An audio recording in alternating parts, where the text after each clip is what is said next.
Oui, ici, dès qu'on dit handicap, ça veut dire discrimination, ça veut dire qu'on sort des cadres de la normalité. Ça pique! Aïe!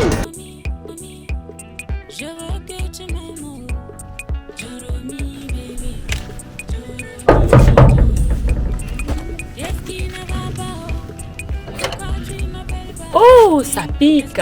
Bonjour!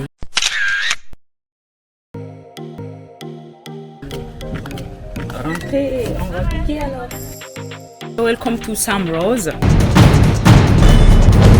Ça pique! Aïe! Je veux que tu m'aimes, Joromi baby, Joromi, Joromi. Anagareni, inga inkini achikin wala. 9 mois par 9 jours, tu m'as porté dans ton ventre, tu m'as donné la vie. Merci pour ça.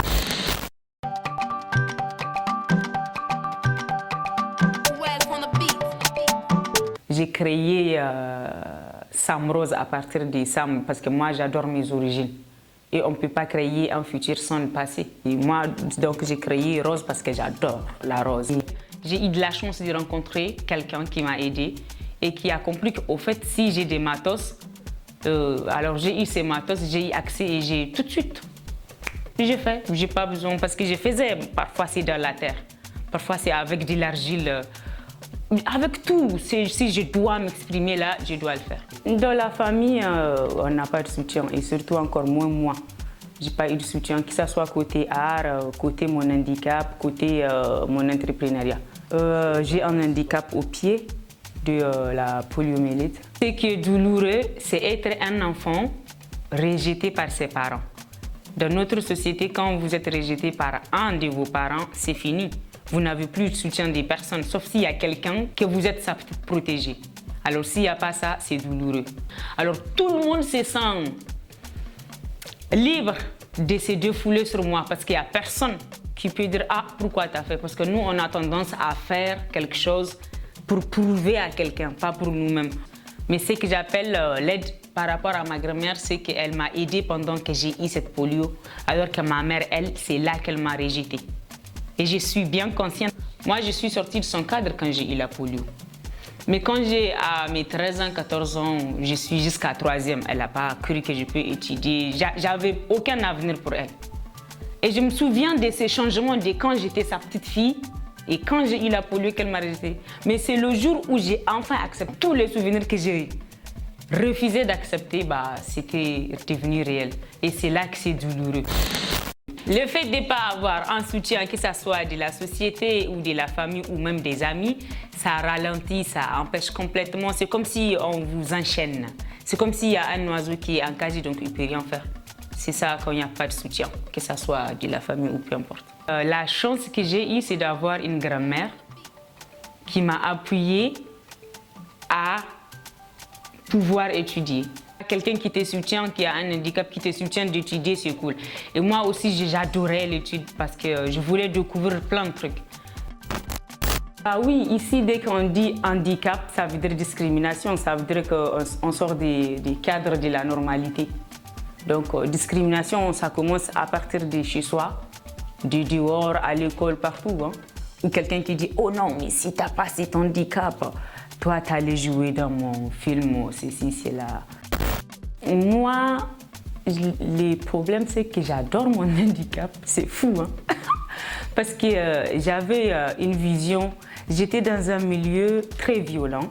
Donc, quand j'ai cet handicap, pour moi, ça a accentué ma différence. Ça a ajouté quelque chose. Donc, pour moi, c'est comme quand on valorise quelque chose. Et donc, je l'ai accepté comme ça. Et j'ai refusé d'être cette handicapée.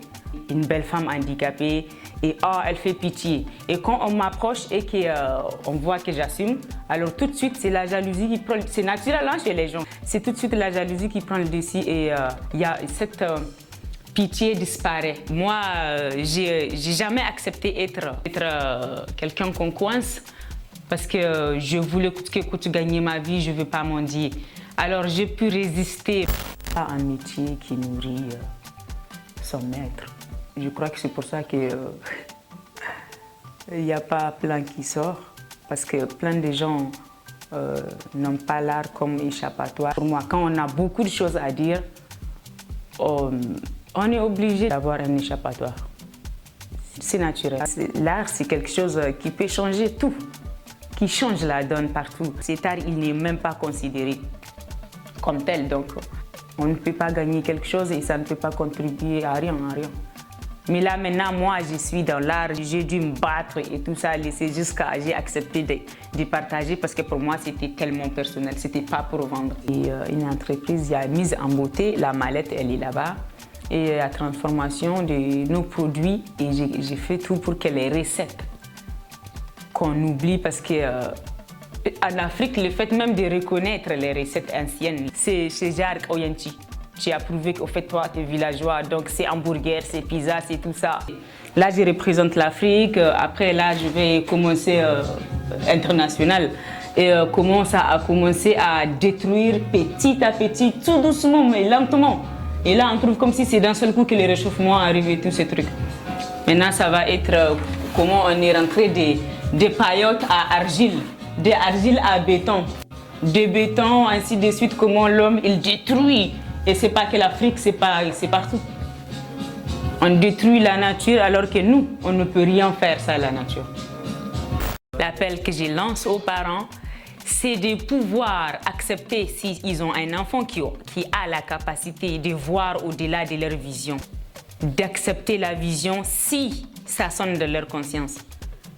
Parce qu'on a une conscience qui accepte, qui sait si on a blessé ou on a fait du bien. Mais alors nous, on refuse catégoriquement. Ici, on vit dans une société, elle préfère accuser Allah que de s'accuser ou d'accepter sa conscience. Accepter sa conscience, c'est assumer ses erreurs. Je veux que tu m'aimes, Joromi.